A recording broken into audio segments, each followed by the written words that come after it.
نحمده ونصلي ونسلم على رسوله الكريم أما بعد فأعوذ بالله من الشيطان الرجيم بسم الله الرحمن الرحيم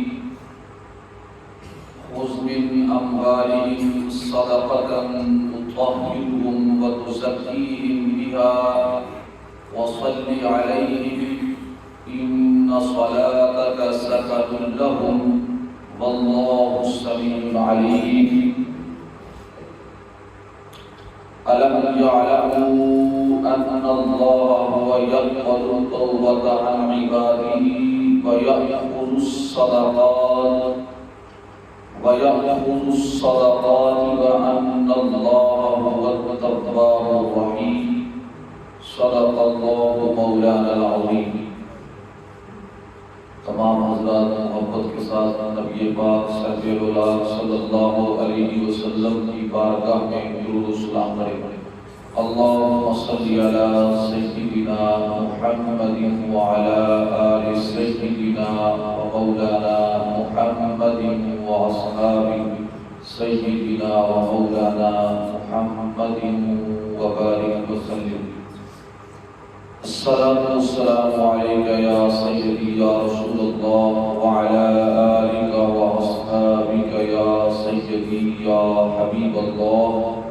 الصلاة والسلام عليك يا سيدي يا رحمة للعالمين وعلى آلك وأصحابك يا سيدي يا خاتم النبيين۔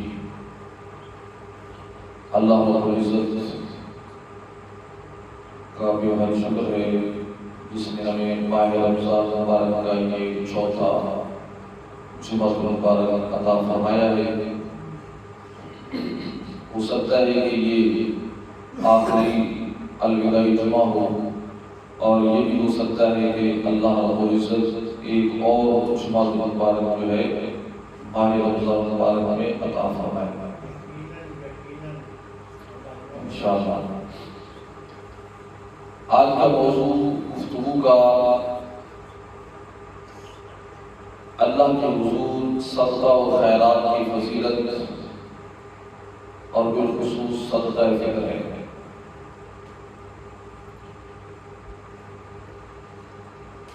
جس طرح اللہ رب العزت نے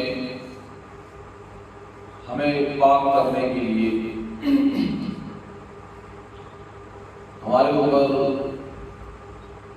ہر روز 5 وقت نماز ادا کرنا فرض فرمائی ہے تاکہ ہم پاک ہو جائیں گناہوں کی آلودگی سے، نجاست سے۔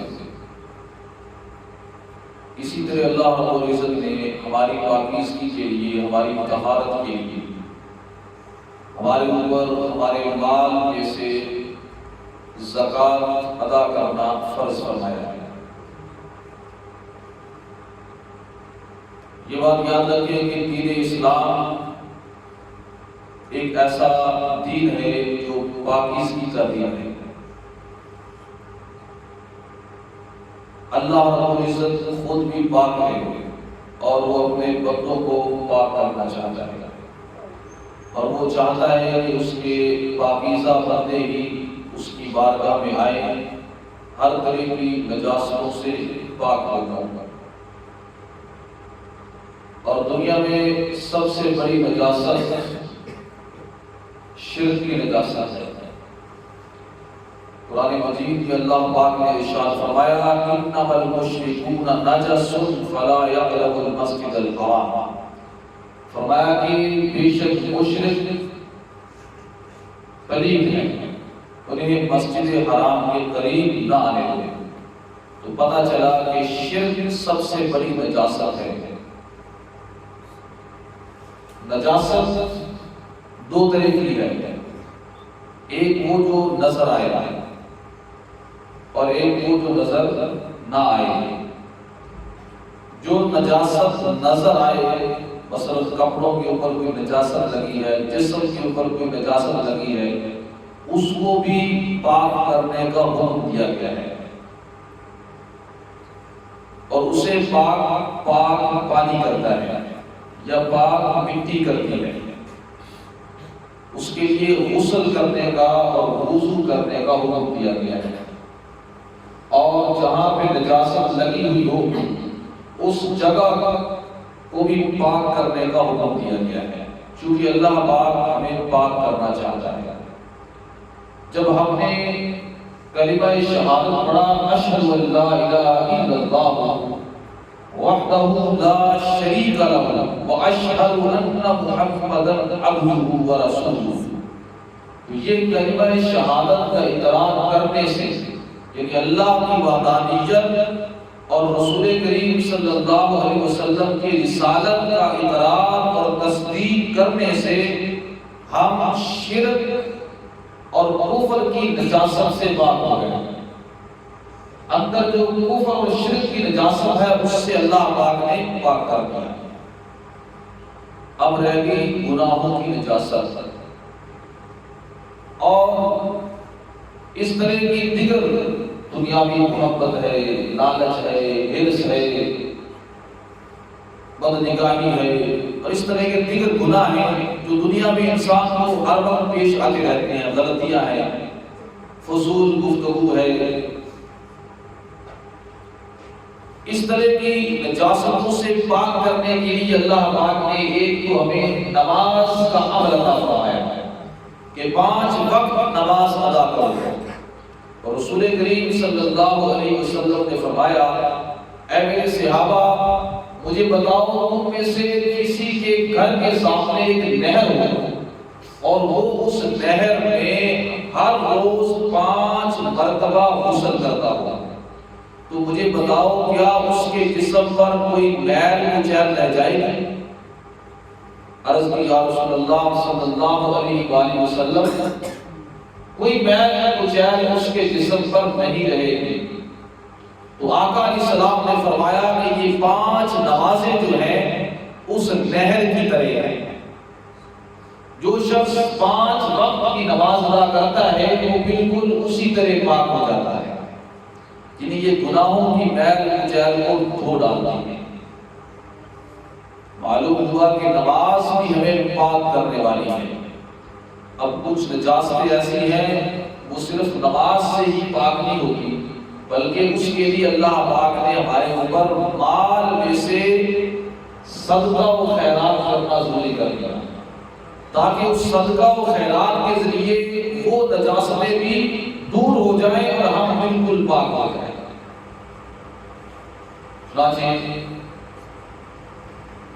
بخل کی نجاست، بخل کہتے ہیں کنجوسی، مال کی محبت کی نجاست،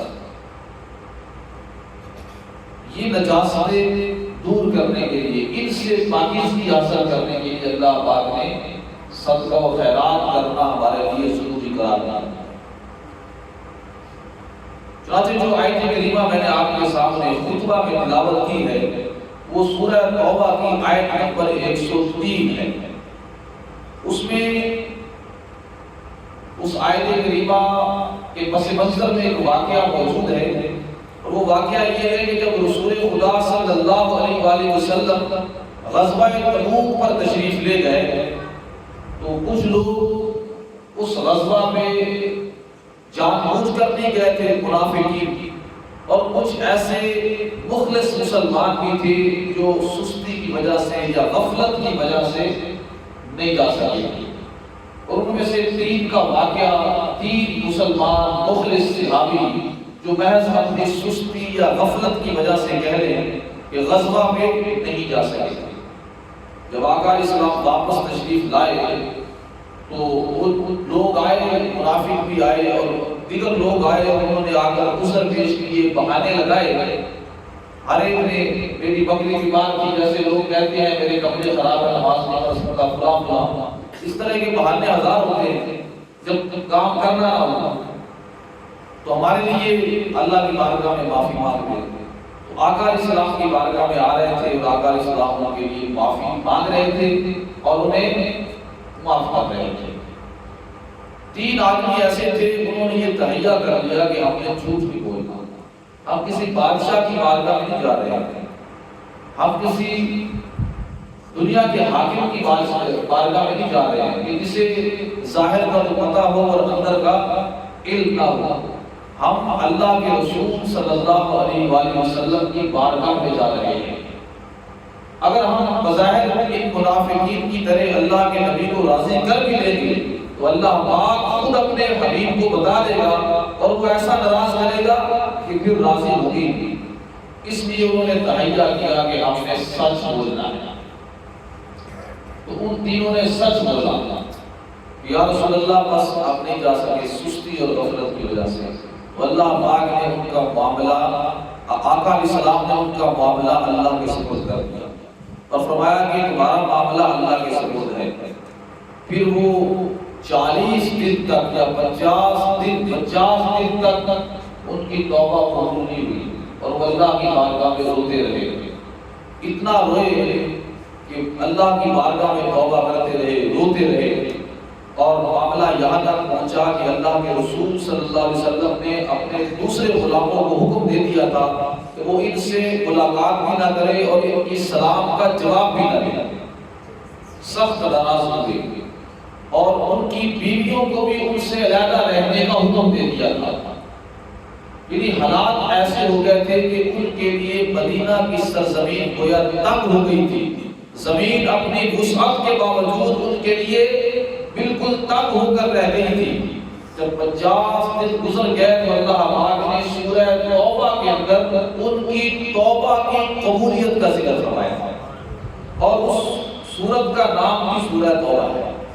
وَعَلَى الصَّلَاةِ الَّذِينَ خُلِّفُوا، اس آیت کے اندر فرمایا کہ وہ جو پیچھے رہ گئے تھے 3 آدمی، ان کی توبہ کی قبولیت کا ذکر فرمایا اور صحابہ کرام نے ان کو جا کر مبارکباد دی. اور وہ اللہ کے نبی کی بارگاہ میں حاضر ہوئے تو آقا علیہ السلام نے کھڑے ہو کر ان کا استقبال کیا اور انہیں خوشخبری دی. اور ان میں سے ایک کو کہا، جب وہ پہلے پہنچے تھے جو جوان تھے، انہیں فرمایا کہ آج کا دن تیرے لیے نہایت عظیم دن ہے، اس دن سے لے کر کس دن تیری ماں نے مجھے جنا.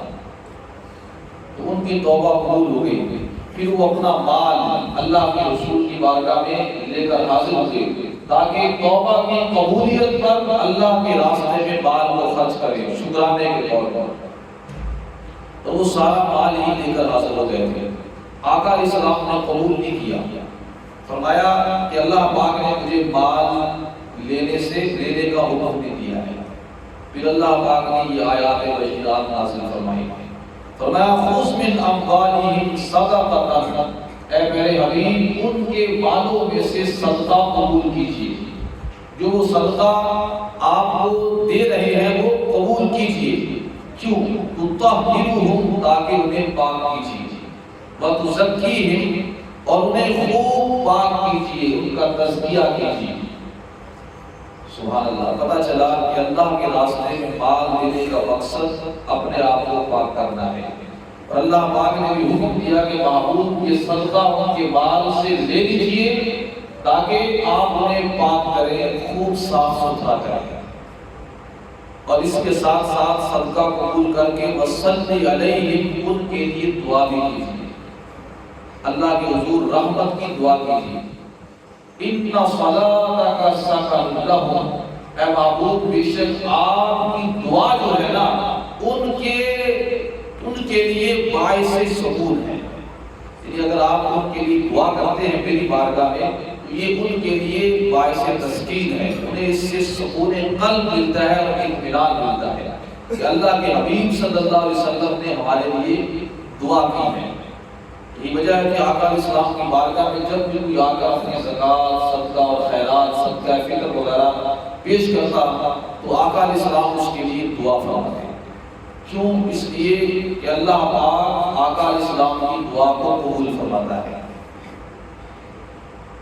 مثال کے طور پہ ایک صحابی آئے، انہوں نے صدقہ اپنا پیش کیا آقا علیہ السلام کو، تو آپ نے دعا فرمائی اللہم صلی علی آل ابی اوفا، کہ اے اللہ آل ابی اوفا بھی رحمت نازل فرما. اسی طرح ایک عورت آئی اور اس نے صدقہ پیش کیا اور عرض کیا رسول اللہ میرے لیے اور میرے شوہر کے لیے دعا کیجیے.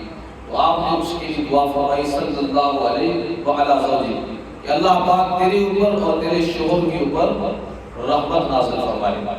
روایت میں آتا ہے کہ آقا علیہ السلام جس شخص کے لیے دعا فرما دیتے تھے وہ دعا ایسی دعا ہوتی تھی کہ وہ نہ صرف جس کے لیے دعا فرماتے تھے اسے پہنچتی تھی بلکہ اس کی اولاد کو بھی پہنچتی اور اس کی اولاد کو بھی پہنچتی تھی، یعنی کئی نسلوں تک اس دعا کا اثر پہنچتا تھا۔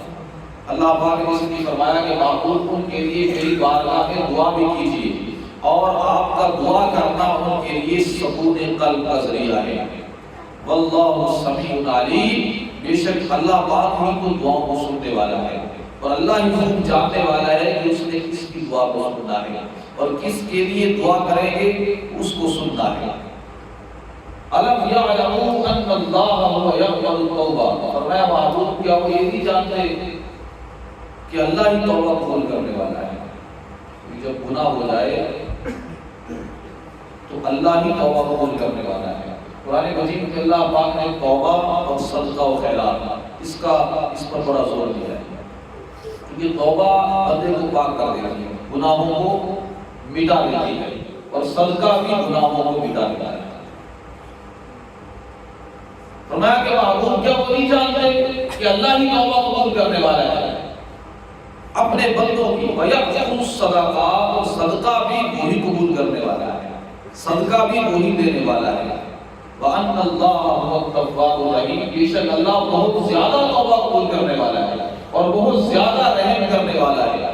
پتہ چلا کہ توبہ بھی اللہ قبول کرتا ہے اور صدقہ و خیرات بھی اللہ قبول کرتا ہے۔ اسے بات میں ہے کہ جب کوئی شخص اللہ کے راستے میں مال خرچ کرتا ہے وہ مال ڈائریکٹ اس سوالی کے ہاتھ میں جانے سے پہلے اللہ کے ہاتھ میں جاتا ہے، جیسا اس کی شان ہے۔ اللہ کے ہاتھ کا مطلب جیسا اس کی شان ہے، سمجھانے کے لیے آقا علیہ السلام نے فرمایا کہ وہ پہلے اللہ کے ہاتھ میں جاتا ہے اور اللہ اسے بڑھاتا رہتا ہے اور اسے دگنا اسے پالتا رہتا ہے۔ جسے بات میں آقا علیہ السلام نے مثال دے کر فرمایا کہ جیسے تم میں سے کوئی شخص اپنی بکری کے بچے کو پالتا ہے، اللہ بھی اس صدقہ کو ایسے پالتا رہتا ہے۔ بس تم میں سے کوئی شخص ایک کھجور اللہ کے راستے میں دیتا ہے تو وہ اللہ کے دائیں ہاتھ میں جاتی ہے جیسا اس کی شان ہے، اور وہ اسے بڑھاتا رہتا ہے اور وہ بہت پہاڑ کے برابر کر دیتا ہے۔ ہم ایک کھجور دیتے ہیں اور وہ اسے بڑھا کر بہت پہاڑ کے برابر بنا دیتا ہے۔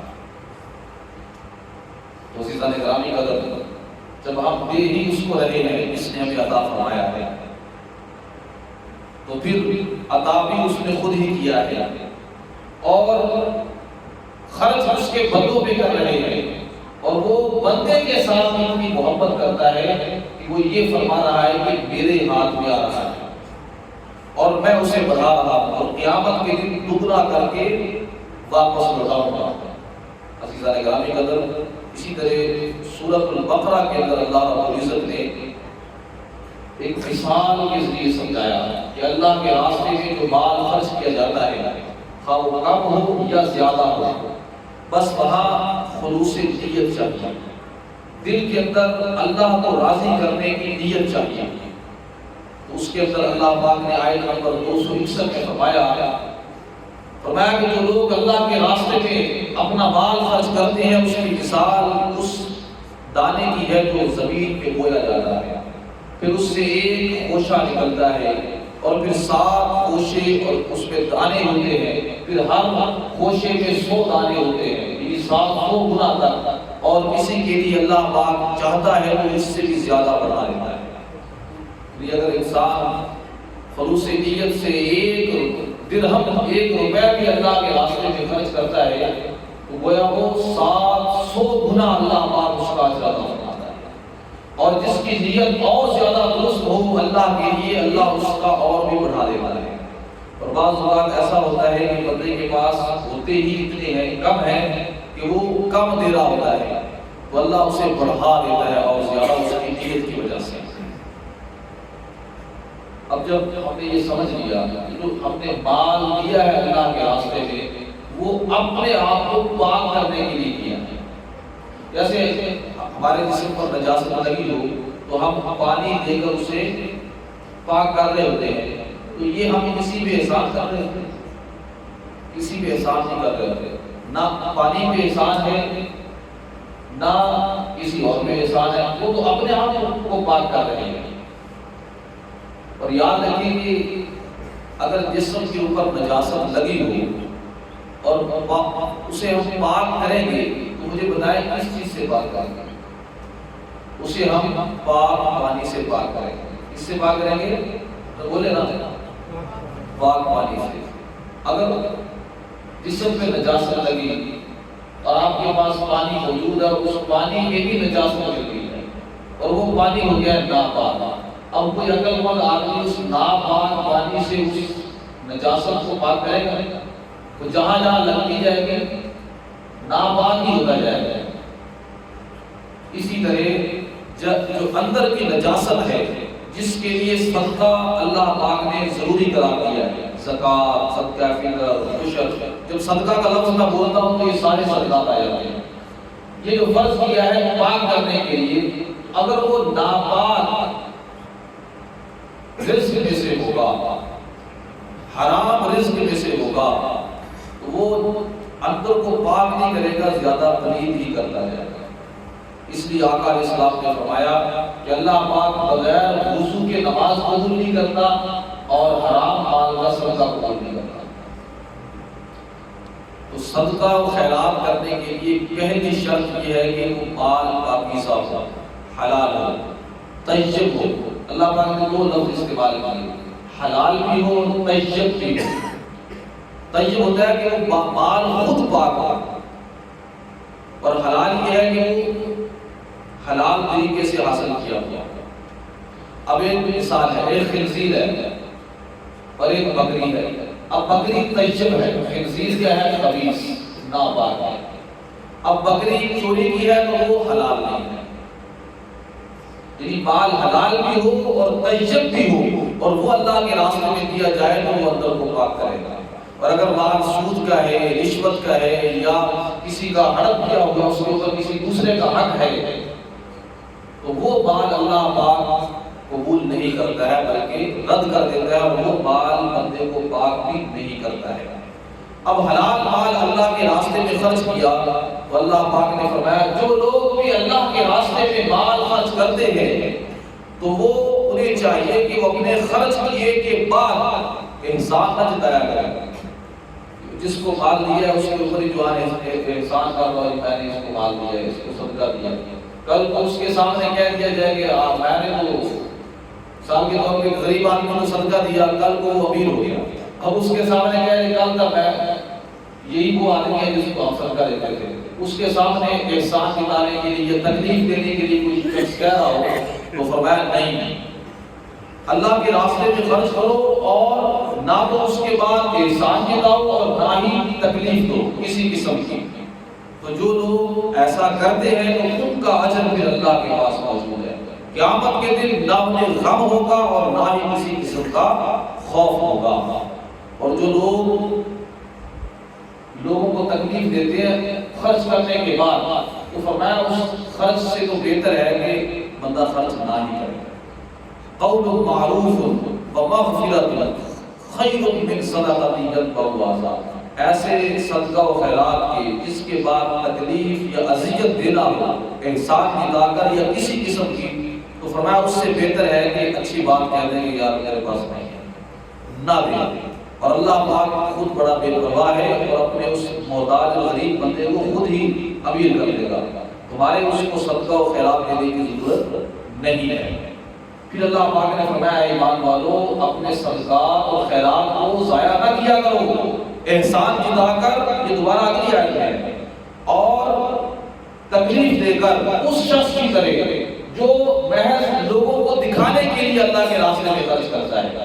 یہاں تیسری بات کا پتہ چلا کہ لوگوں کو دکھانے کے لیے بھی خرچ نہیں کرنا ہے، محض اللہ کی رضا کے لیے کرنا ہے۔ جو احسان جتاتا ہے، تکلیف دیتا ہے، وہ اس شخص کی طرح ہے جو لوگوں کو دکھانے کے لیے خرچ کر رہا ہے۔ اس کی مثال پتہ کیا ہے؟ اس کی مثال فرمایا ایسے ہے جیسے چکنا پتھر ہو، اس چکنے پتھر کے اوپر تھوڑی سی مٹی کی تہ ہو، تو جب تیز بارش آئے تو وہ مٹی کیسے ہو جائے گی؟ بالکل صاف ہو جائے گی۔ ایسے ہی جب قیامت آئے گی اس کا نامہ اعمال بھی چیک ہوگا، کوئی ثواب اجر وغیرہ اس کے پاس نہیں ہوگا۔ تو اس لیے فرمایا کہ ریاکاروں کی طرح اپنے مال کو ضائع نہ کرو، اور جس نے اللہ کی رضا کے لیے حلال مال میں سے صدقہ و خیرات کیا ہے اس کی مثال بھی اللہ بیان فرما رہا ہے۔ فرمایا اس کی مثال ایسے ہے جیسے ایک باغ ہو، اور باغ بھی ہو اونچی جگہ کے اوپر، بلند جگہ کے اوپر، تو فرمایا تیز بارش آئے تو وہ دگنا پھل لائے گا، اور اگر تیز بارش نہ بھی آئے، ایسے فوار ہی پڑ جائے تو بھی اس سے بہت زیادہ پھل آئے گا، کیونکہ وہ ہے نا اونچی جگہ کے اوپر۔ تو اس لیے فرمایا کہ اللہ ہمارے اعمال کو بڑی اچھی طرح دیکھ رہا ہے۔ ابھی اور بہترین مثال اللہ پاک نے دی، بڑی مثالیں دے دے کر اللہ پاک اپنے بندوں کو سمجھاتا ہے تاکہ اپنے عمل ضائع نہ کر بیٹھے۔ فرمایا آیا ودو احدکم، کیا تم میں سے کوئی شخص ایسا ہے جو یہ چاہے، مثال ہے کہ اس کے پاس ایک باغ ہو کھجوروں کا، بڑا خوبصورت باغ ہو، اس کے نیچے نہریں بہہ رہی ہو، اور اس کے اندر بڑا پھل ہو، بہت زیادہ پھل لگتا ہو، اور وہ بڑھاپا اسے آ جائے، اب ایک واحد ذریعہ وہ باغ ہی اس کے لیے، اور وہ خود بوڑھا ہو جائے اور اس کے بچے چھوٹے چھوٹے ہو۔ اب بندہ چاہے گا کہ اس باغ کے اوپر اللہ کا عذاب آئے اور سب کچھ ختم ہو جائے، خود بوڑھا ہو گیا، ایک باغ ہی ہے اس کے پاس خوبصورت، بچے اس کے چھوٹے ہوئے، اب وہ بوڑھا آدمی چاہے گا کہ باغ کے اوپر عذاب آئے اور یہ باغ ختم ہو جائے گا، یقیناً وہ نہیں چاہے گا۔ تو فرمایا اسی طرح اللہ پاک پھر مثالیں دیتا ہے اور بیان کرتا ہے تاکہ تم اللہ کی ان آیتوں کے اندر غور کرو، تدبر کرو۔ یہ مثال اس طرح ہے کہ دنیا میں تو بڑا صدقہ و خیرات کیا، مال کیا، اس کے بعد احسان بھی جتایا اور تکلیف بھی پہنچائی اور ریاکاری کے لیے کیا، اور ساتھ اللہ کی امید بھی رکھی کہ قیامت کے دن ملے گا۔ جیسے ہی قیامت آئے کچھ بھی نہ ملا، یعنی جب قیامت کے دن نیکیوں کی ضرورت پڑی کچھ بھی نہ ملا۔ اللہ کے راستے میں جب مال ہو، کیونکہ وہ خود پاک ہے، عمدہ ہے، طیب ہے، تو وہ مال بھی طیب، پاکیزہ، عمدہ ہی پسند کرتا ہے۔ لن تنالوا البر حتى تنفقوا مما تحبون، فرمایا کہ ہرگز تم نیکی تک نہیں پہنچ سکتے ہو جب تک کہ اپنی پسندیدہ چیز اللہ کے راستے میں خرچ نہ کر دو۔ فرمایا کہ ایمان والو اپنی پاکیزہ کمائیوں میں سے اور اس میں سے جو اللہ نے زمین سے نکالا ہے، یعنی عشر، اللہ کے راستے میں خرچ کرو، اور جب خرچ کرو تو گندا مال دینے کا ارادہ نہ کرو کہ یہ کچرا جو ہے اللہ کے راستے میں دے دیتے ہیں، بلکہ صاف ستھرا مال جو تمہیں پسند ہے وہ اللہ کے راستے میں دو۔ ایسا مال نہ دو کہ اگر کوئی اور شخص تمہیں دے اور تم خود بھی اسے قبول نہ کرو۔ اور فرمایا جان لو کہ اللہ پاک بڑا بے نیاز ہے، بڑا بے پرواہ ہے، تعریف کے لائق ہے، بس اس کی حمد ہونی چاہیے۔ کہیں یہ نہ سوچ پیدا ہو جائے کہ اللہ پاک ہم سے مانگ رہا ہے، فرمایا کہ وہ بڑا بے نیاز ہے۔ شیطان تم سے وعدہ کرتا ہے، تمہیں یہ وعدہ دیتا ہے، تمہیں یہ ڈراتا ہے کہ تم فقیر ہو جاؤ گے۔ جب بندہ اللہ کے راستے میں خرچ کرے نا، تھوڑا سا خرچ کرنے کی فکر میں آئے تو شیطان آتا کہتا ہے کہ یار رب بھی جائے گا، غریب ہو جائے گا، جن کو فقر اور تنگ دستی کا خوف دلاتا ہے، اور اللہ کیا کرتا ہے، اور شیطان اس کے ساتھ ساتھ انہیں بے حیائی کا حکم دیتا ہے۔ یعنی ہم دیکھتے ہیں کہ لوگ اللہ کے راستے میں خرچ کرتے ہیں تو بڑا نفع ہوتا، پوچھتے ہیں جی صدقہ فطر کی کتنی مقدار ہے، کم از کم بتائیں گے کہ 2 کلو یا 3 کلو ہے، اور جب کوئی شادی بیاہ ہے اور ناجائز کاموں میں خرچ کر رہے ہیں، کبھی پوچھا ہے کہ یہ کتنا خرچ کرنا ہے، 200 کرنا ہے یا 100 کرنا ہے یا 500 کرنا ہے، جتنا مانگ لیا ہے ناچنے والے نے اتنا اس کے اوپر خرچ ہوگا، اور جتنا دل میں آ رہا ہے اتنا خرچ ہو رہا ہے۔ اور جب ادھر باری آئی مولوی صاحب بتانا یہ صدقہ فطر کی مقدار کتنی ہے، بھائی یہ مقدار اللہ پاک نے ان لوگوں کے لیے رکھی ہے جو ضروری ہے، اور جو جن کے پاس ہے نہیں ان کے لیے اللہ پاک نے فرمایا ہے کہ آقا علیہ السلام نے مقرر کر دیا کہ اس سے کم کوئی نہیں دے گا، یہ 1 سا یعنی 3 کلو وزن جو ہے اس سے کم کوئی شخص نہیں دے گا، جو بھی دے گا اتنا صدقہ فطر دے گا، اور یہ ہر شخص کے اوپر واجب قرار دیا ہے، خواہ مرد ہے یا عورت ہے یا بچہ ہے یا بڑا ہے، غلام ہے یا آزاد ہے، ہر شخص ماہ رمضان مبارک میں عید نماز پڑھنے سے پہلے یہ ادا کر دے۔ اور یہ آقا علیہ السلام کے دور میں وزن بھی ہوتا تھا، وہ ایک بہت بڑا برتن سا تھا، پیمانہ، وہ ایک بھر کے دے دیا کرتے تھے، اور آج کے دور میں اس کا وزن 2670 گرام بنتا ہے، یعنی آپ 3 کلو کہہ سکتے ہیں۔ 3 کلو وزن جو ہے یہ کم از کم ہے، لیکن اللہ کے راستے میں دیتے وقت کم از کم نہیں دیکھنا چاہیے، زیادہ سے زیادہ دیکھنا چاہیے۔ عزیزان گرامی قدر، واللہ یعیدکم مغفرۃ منہ وفضلا، اللہ تم سے وعدہ کرتا ہے، شیطان تم سے وعدہ کرتا ہے، تمہیں ڈراتا ہے کہ غریب ہو جاؤ گے، اللہ تم سے وعدہ کرتا ہے بخشش کا اور مغفرت کا اور اپنے بڑے فضل عظیم کا۔ اور اللہ بہت بڑی وسعت والا ہے، اور اللہ جسے یہ سمجھ بوجھ دے دے تو اللہ پاک دین کی سمجھ جسے عطا فرما دے اس بات کی، تو فرمایا اسے اللہ پاک نے بڑی نعمت عطا فرما دی، اور فرمایا کہ یہ جو نصیحت ہے عقل مند لوگ ہی قبول کرتے ہیں، عقل مند لوگ ہی قبول کرتے ہیں۔ اب موضوع کو میں مکمل کر لوں، جمعہ المبارک ہے، تو فرمایا کہ جو چیز بھی اللہ کے راستے میں خرچ کرو گے یا نظر مانو گے، اللہ پاک سے خوب جانتا ہے۔ البتہ ظالم لوگوں کے لیے نہ دنیا میں بھی مددگار ہے اور نہ آخرت میں بھی مددگار ہے۔ تم جو کچھ بھی اللہ کے راستے میں خیرات کرو گے، ظاہری طور پر کرو گے تاکہ لوگوں کو ترغیب ہو، دوسرے لوگ بھی کریں، یا خفیہ طور پہ کرو گے، اللہ پاک اسے جانتا ہے اور وہ تمہارے لیے بہتر ہے، اور اس سے تمہاری غلطیاں جو ہے اللہ پاک مٹا دے گا، اور اللہ پاک تمہارے ہر عمل سے باخبر ہے۔ اور اللہ پاک نے مزید یہ فرمایا کہ ان لوگوں کو ہدایت دینا ہمارے ذمہ نہیں ہے، یہ اللہ کے ذمہ ہے۔ صحابہ کرام میں بعض مسلمان ہو گئے اور بعض ان کے رشتہ دار تھے جو مسلمان بھی نہیں ہوئے تھے، سوچتے تھے کہ ہے تو غریب محتاج لوگ مسلمان بھی ہوئے ہیں، ہدایت نے قبول کی، ان کے اوپر خرچ کرے یا نہ کرے؟ فرمایا کہ ہدایت دینا اللہ کا کام ہے، جس کو چاہے دے یا نہ دے، اور تم ان کے اوپر خرچ کرو۔ یعنی رشتہ دار کوئی ہے، خواہ وہ جیسا بھی ہے، غریب ہے، محتاج ہے، تو فرمایا اس کے اوپر خرچ کرو۔ تم جو بھی اللہ کی رضا کے لیے خرچ کرو گے، اللہ پاک اس کا پورا پورا اجر تمہیں عطا فرمائے گا اور ذرا برابر بھی کمی نہیں کرے گا۔ عزیزان گرامی قدر، پھر فرمایا ایک بڑی لطیف بات سمجھا دی کہ للفقراء الذین احصروا فی سبیل اللہ، فقیر صرف وہ نہیں ہے، فقیر تو وہ لوگ ہیں جو اللہ کے راستے میں روک دیے گئے ہیں، جو دنیا میں کاروبار نہیں کرتے ہیں، دین کے اندر اتنے مشغول ہیں یا عبادت کے اندر اتنے مشغول ہیں یا دینی کاموں میں مشغول ہونے کی وجہ سے وہ کام نہیں کر سکتے ہیں۔ کچھ صحابہ کرام تھے وہ ہر وقت اللہ کے نبی کی بارگاہ میں جاتے تھے، کام نہیں کرتے تھے، اور عام آدمی جو امیر آدمی ہے ان کو دیکھتا ہے تو اسے لگتا ہے کہ یہ امیر آدمی ہے، کیونکہ ان کے اندر خودداری اتنی ہے کہ وہ کسی کے سامنے لپٹ کر سوال نہیں کرتے ہیں، البتہ ان کی پیشانی سے نظر آ جاتا ہے کہ یہ محتاج لوگ ہیں، سوال کسی سے نہیں کرتے ہیں۔ تو فرمایا اصل میں فقیر وہ لوگ ہیں، عیالدار بھی ہیں، بچوں والے بھی ہیں، ان کی ضروریات زندگی پوری نہیں ہو رہی، ادھار اٹھا رہے ہیں، قرض اٹھا رہے ہیں، لیکن کسی سے مانگتے نہیں ہیں۔ تو فرمایا اصل وہ ہے، ان کے اوپر خرچ کرو۔ لا يسألون الناس الہافا، لوگوں سے لپٹ کر سوال نہیں کرتے۔ تو عزیزان گرامی قدر، پتہ چلا کہ اللہ کے راستے میں خرچ کرنا بہت ساری احادیث ہیں، اگر میں بیان کرتا جاؤں تو کم ہونے والی نہیں ہے۔ یہ تو قرآن مجید کے 2 رکوع میں نے پورے آپ کے سامنے پڑھ دیے ہیں، جس کے اندر صرف اللہ کے راستے میں خرچ کرنا ہے۔ اور یاد رکھیں کہ صدقہ فطر جو ہے یہ 3 کلو گندم کم از کم ہونی چاہیے ایک شخص کی طرف سے، اور پاکستانی پیسے دینے ہیں تو 300 روپے ایک فرد کی طرف سے ہونے چاہیے، اور جس کو اللہ پاک نے زیادہ عطا فرمایا یہ کم از کم ہے، وہ زیادہ ہی اللہ کے راستے میں دے، اور اللہ پاک اس سے زیادہ عطا فرمانے والا ہے، اور یہ جتنا جلدی ہو سکے عطا دے دے تاکہ غریب لوگ عید کی خوشیوں میں شامل ہوں، ورنہ عید پڑھنے سے پہلے تو ضرور ادا کرنا ہے۔ حدیث پاک میں ہے کہ جو شخص عید کے بعد ادا کرتا ہے، عید پڑھنے کے بعد، وہ صدقہ فطر نہیں ہوتا، بھی وہ ویسے صدقہ ہوتا ہے، عام صدقہ۔ صدقہ فطر جو ہے وہ عید پڑھنے سے پہلے ادا کرنا ہے۔ اللہ رب العزت کی بارگاہ میں دعا کرنے کی توفیق عطا فرمائے۔